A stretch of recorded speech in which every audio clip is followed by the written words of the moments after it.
వాళ్ళ మీద కక్ష తీర్చుకుంటారని నాకు అర్థం కాలేదు. అసలు ఏమైనా సిగ్గని అనిపించలేదా చంద్రబాబు నాయుడు గారికి?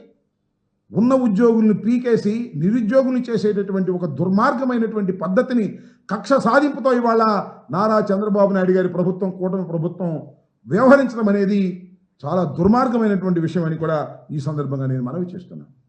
నేను సగర్వంగా చెప్తున్నా, వైఎస్ఆర్ కాంగ్రెస్ పార్టీ అధికారంలోకి వచ్చినప్పుడు 5 సంవత్సరాలు మేము పరిపాలన చేసినప్పుడు అద్భుతంగా నిరుద్యోగ సమస్యను కొంత మేరకైనా తగ్గించాలనేటువంటి దృక్పథంతో మేము అనేక మందికి ఉద్యోగాలు కల్పించినటువంటి పరిస్థితి మేము చూపించామని కూడా మనం చేస్తున్నాం. సుమారుగా మా టైంలో 30 లక్షల మంది నిరుద్యోగులకు ఉద్యోగాలు కల్పించినటువంటి ఘనత జగన్మోహన్ రెడ్డి గారి ప్రభుత్వానికి దక్కుతుందని కూడా ఈ సందర్భంగా నేను మనవి చేస్తున్నాను.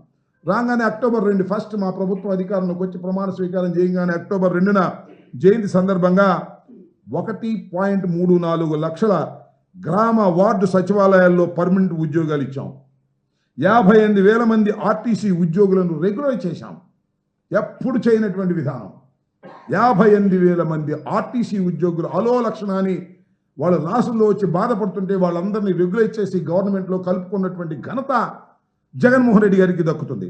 అలాగే 2.60 లక్షల మంది వాలంటీర్లను 2,60,000 మంది వాలంటీర్లను నియమించి ప్రతిదీ కూడా డోర్ డెలివరీ చేసే విధంగా మేము కల్పించడం జరిగిందని మనం చేస్తున్నాం. అవన్నీ కాకుండా 5 ఏళ్లలో ప్రభుత్వ రంగంలో వివిధ కేటగిరీల్లో మేము అనేకమైన ఉద్యోగాలు ఇచ్చాం. సుమారుగా 6,31,000 మందికి ఉద్యోగాలు ఇచ్చినటువంటి సందర్భం ఉందని మనవి చేస్తున్నాం. ఎంఎస్ఎంఈలు గ్రాంట్ చేశాం. వాటి ద్వారా సుమారుగా 3.94 లక్షల మంది ఉద్యోగాలు ఇవ్వడం జరిగింది. ఈ విధంగా అనేకమైనటువంటి లార్జ్ అండ్ మెగా ఇండస్ట్రీస్ సంబంధించి 1.02 ఉద్యోగులని మేము నియమించేటువంటి కార్యక్రమాన్ని చేపట్టడం జరిగింది. ఈ విధంగా వైఎస్ఆర్ కాంగ్రెస్ పార్టీ అధికారంలో ఉన్నప్పుడు, మా పాలనలో ఉన్నప్పుడు ఉద్యోగాలను క్రియేట్ చేసి ఉపాధి కల్పించే కార్యక్రమంలో నిరుద్యోగ సమస్య తగ్గించేయడానికి తీవ్రంగా ప్రయత్నం చేసినటువంటి ప్రభుత్వం. దమ్ముంటే ఆ పని చేయండి. మీరు 30 లక్షలు ఇచ్చే ఉద్యోగాలు ఇచ్చారు, మేము 60 లక్షలు ఇస్తామని పోటీ పడాల్సింది పోయి ఉన్నోళ్ళని పీకేసే కార్యక్రమం. వాలంటీర్లు పీకేశారు, బ్రాందీ షాపుల్లో పనిచేసే వాళ్ళని పీకేశారు. సరే, బ్రాందీ షాపుల్లో మొత్తం మీరు పాలసీని మార్చేసి ప్రైవేట్ రంగానికి ఇచ్చేశారు. ఇవాళ ఫైబర్ నెట్లో సంబంధించిన వాళ్ళ 400 మంది పీకేసి మళ్ళీ 200 మంది పెట్టేసే కార్యక్రమం ఉన్నారు. ఒక దుర్మార్గమైనటువంటి పరిపాలన ఇవాళ సాగుతూ ఉంది. విద్యుత్ ఛార్జీల పెరుగుదల మీద 27వ తారీఖున మేము నిరసన తెలిపేటటువంటి కార్యక్రమం చేస్తున్నామని కూడా ఈ సందర్భంగా నేను మనవి చేస్తున్నాను. చంద్రబాబు నాయుడు గారు దగ్గర ఉన్నటువంటి కార్యక్రమం ఏమిటంటే అధికారంలోకి వచ్చిన తర్వాత బాదుడే బాదుడు, పీకుడే పీకుడు.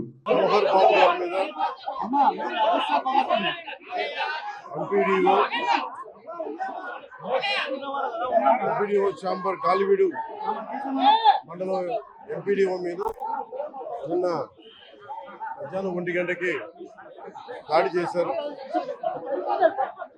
దాడి చేసిన వ్యక్తి గతంలో లాయరు, గతంలో ఈయన ఏపీ స్టేట్ లా ప్రాసిక్యూషన్ ఆఫీసర్గా పనిచేసిన వ్యక్తి, లా తెలిసిన వ్యక్తి. వీళ్ళ అమ్మగారు మండల అధ్యక్షులు, మండల ప్రజా పరిషత్ ఆఫీస్లో ఆవిడకి మధ్య పర్మిషన్ ఉంది.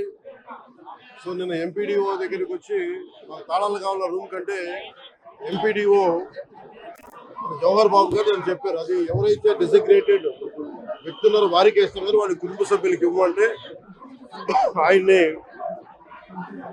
ఆయనతో కూడా దాదాపు 11 మంది 15 మంది దాకా అనుచరులు వచ్చి దాడి చేశారు. ఆయన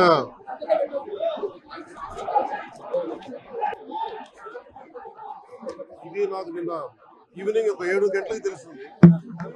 7 గంటలకు తెలిసినప్పుడు నేను వెంటనే నన్ను అడిగింది అంటే ప్రెస్ స్టేట్మెంట్ ఇచ్చేయండి ఇలా కట్టిన అంటే నేను చెప్పాను ఇది దాదాపు 640 పైసలకు మండలాలు మనే. ఎంపీడీఓ అంటే నథింగ్ బట్ ఆయన మండలికి ఆయన కలెక్టర్ స్థాయి వ్యక్తి. అలాంటి మండలానికి సంబంధించి మొత్తం ఆయనే ఇన్ఛార్జ్, డెవలప్మెంటల్ ఆఫీసర్. అలాంటి వ్యక్తి మీద రూమ్ ని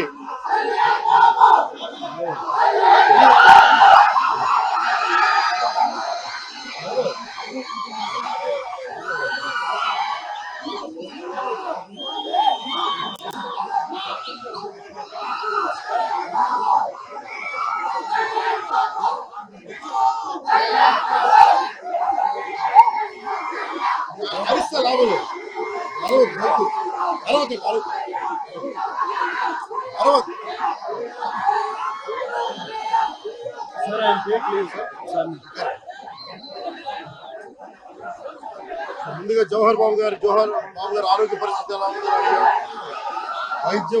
వైద్యం సరైన వైద్య విధానాలు జరుగుతున్నాయి లేదని దాని గురించి మాట్లాడాం. అలాగే నేను ఇక్కడికి ఎందుకు ప్రత్యేకించి ఎందుకు పరామర్శించి రావడానికి ఎందుకు అనుకున్నామంటే ఇది ఒక్కరి మీద జరగల, రాష్ట్ర యంత్రాంగం మీద దాడిగా చూస్తున్నాం. దీన్ని వైసీపీ నాయకులకి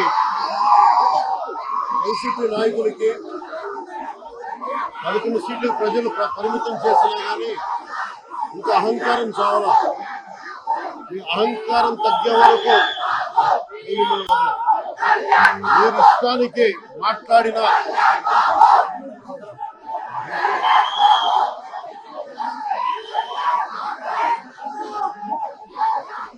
అహంకారంతో కొట్టుకొని మీరు ఈ పరిస్థితికి వచ్చారు. ఇది ఈ వ్యక్తి మీదే కాదు, గత గాలివీడు మండలం సంబంధించి గతంలో కూడా ఏంటా మీరు ఎప్పుడు ఏ స్లోగన్ ఇవ్వాలో మీకు తెలియదు. అక్కరండి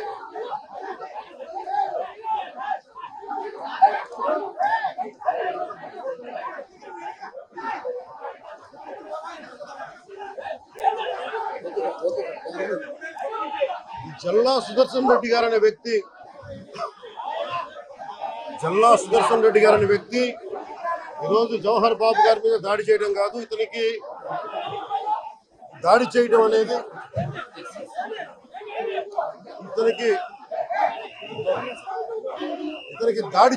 కొత్త కాదు. జల్లా సుదర్శన్ రెడ్డి గారికి గతంలో కూడా ఈయన ఇదే ఎంపీడీఓలో ప్రతాప్ గారి మీద దాడి చేశారు, శేఖర్ నాయక్ గారి మీద దాడి చేశారు, అలాగే శ్రీనివాసులు రెడ్డి గారి మీద దాడి చేశారు. ఇది వీళ్ళ రాజ్యాలు అనుకుంటా ఉన్నారు. ఇష్టానికి మేము చేసుకోవచ్చు. జవహర్ బాబు గారు కూడా చెప్పింది ఏంటంటే రూమ్ తాళాలు అడిగారు, మీ అమ్మగారికి ఇస్తాం, అది ఆవిడ మండల పరిషత్తు ఆవిడకి పదవి ఉంది కాబట్టి వాళ్ళ పిల్లలకి ఇవ్వమంటే ఎందుకు ఇవ్వవు అని చెప్పి వాళ్ళ మనుషులు దాడి చేసి అమానుషంగా కొట్టారు. ఆయనకి హై బీపీ ఉన్న వ్యక్తి, హార్ట్ ప్రాబ్లం ఉన్న వ్యక్తి, పైగా కూర్చోబెట్టి కులాన్ని దూషించడం. దీనికి వీళ్ళ అహంకారానికి కులం ఏం లేదా. ఎవరైనా సరే శ్రీనివాసరెడ్డి గారు కావచ్చు, శేఖర్ నాయక్ గారు కావచ్చు, ప్రతాప్ గారు కావచ్చు, జవహర్ గారు కావచ్చు, ఎవరి మీదైనా సరే వాళ్ళకి ఆధిపత్యానికి అడ్డుకుంటే మటుకు వీళ్ళకి ఇదే. నేను వీళ్ళందరికీ ఇదే చెప్తున్నాను మీకు. ఇది గత ప్రభుత్వంలా కాదు, ఇష్టారాజ్యంగా చేస్తాం మేము కూర్చున్న వ్యక్తులం కాదు. మేము సాక్షాత్తు నేనే ఉప ముఖ్యమంత్రిగా ఉండి నేను తప్పు చేసినా శిక్ష పడాలి అని చెప్పి అసెంబ్లీలో చెప్పిన వాడిని. అలాంటిది మీరు ఇష్టారాజ్యంగా కూర్చొని అధికార విధులు నిర్వహిస్తున్న వాళ్ళ మీద దాడి చేస్తే ఏమాత్రం ఉపేక్షించాం. ఎస్పీ గారికి చెప్పాం, కలెక్టర్ దృష్టికి తీసుకొచ్చాం. కలెక్టర్ గారు కూడా ఇదే చెప్పారు. నిన్న కొట్టగానే వెంటనే ఆయన విజయవాడలో ఉంటే ఆయన దృష్టికి తీసుకొస్తే వెంటనే ఎస్ఐని కానిస్టేబుల్స్ ని పంపించిన సమస్య సాగల.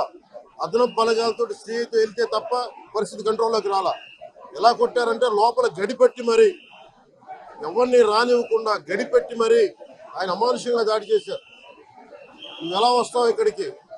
ఎవరు వీళ్ళు చెప్పిన మాటలకి తొత్తులు కావాలి వీళ్ళకి. ఈ రోజున నా దృష్టిలోకి వచ్చింది, ఇది మొదటిసారి కాదు. గతంలో ప్రతాప్ గారి మీద దాడి చేశారు, శేఖర్ నాయక్ గారి మీద దాడి చేశారు, శ్రీనివాసులు రెడ్డి గారి మీద దాడి చేశారు. వీళ్ళకి కులం ఎక్కువ తక్కువ లేదు, వీళ్ళకి అహంకారం నడినెత్తి మీదకి వచ్చి కొట్టుకుంటా ఉంది.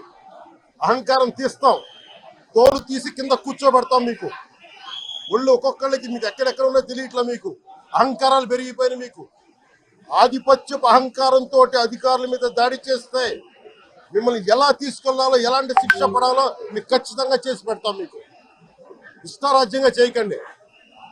అహంకారంతో కళ్ళు నెత్తికెక్కాయి మీకు. ఈ ప్రభుత్వం చాలా త్రికరణ శుద్ధిగా అందరం కూర్చొని మేము కలిసికట్టుగా ఉన్నాం ఇక్కడ.